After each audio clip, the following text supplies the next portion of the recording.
विद्यार्थी मित्रांनो, या व्हिडिओमध्ये आपण बघणार आहोत ITI करण्यासाठी विद्यार्थ्याची काय पात्रता असली पाहिजे किंवा इलिजिबिलिटी क्रायटेरिया काय आहे ITI करण्यासाठी, आपण त्याच्याबद्दल माहिती घेऊया. तर सर्वात पहिल्यांदा म्हणजे वय, एज.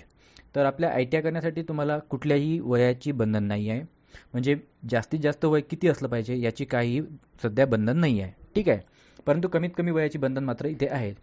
त्यासाठी तुमचं एज्युकेशन म्हणजे शिक्षण कमीत कमी 10वी असायला पाहिजे आणि तुम्ही 10वी पास असणं गरजेचं आहे. हा एक क्रायटेरिया आहे आपल्या ITI करण्यासाठी. तुमचं 10वी पास असणं फार गरजेचं आहे. जर तुम्ही नापास असाल तर तुम्हाला ITI करता येणार नाही, ठीक आहे. हे एक बंधन आहे. त्याच्यानंतर बघा, तुमचं 12वी झाला असेल, कोणाचा डिप्लोमा वगैरे झाला असेल, कुठल्याही प्रकारचा डिप्लोमा किंवा कुणी डिग्रीसुद्धा केली असेल, या विद्यार्थ्यांना सुद्धा ITI करता येतो, ठीक आहे. याचेसुद्धा कुठलेही बंधन नाही.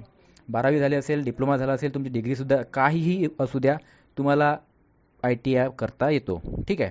त्याच्यानंतर बघा, लोकेशन म्हणजे तुम्ही भारतात कुठे राहतात याचंसुद्धा काहीही बंधन नाही.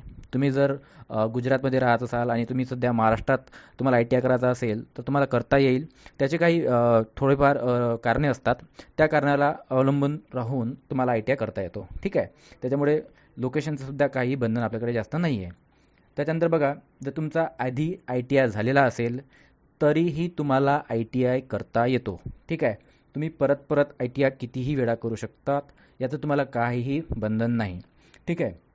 तर विद्यार्थी मित्रांनो, हे आहेत काही इलिजिबिलिटी क्रायटेरिया, म्हणजे हे पात्रता. या पात्रतेमध्ये तुम्ही बसले पाहिजे, ठीक आहे. सर्वात महत्त्वाचं म्हणजे तुम्ही 10वी पास असले पाहिजे.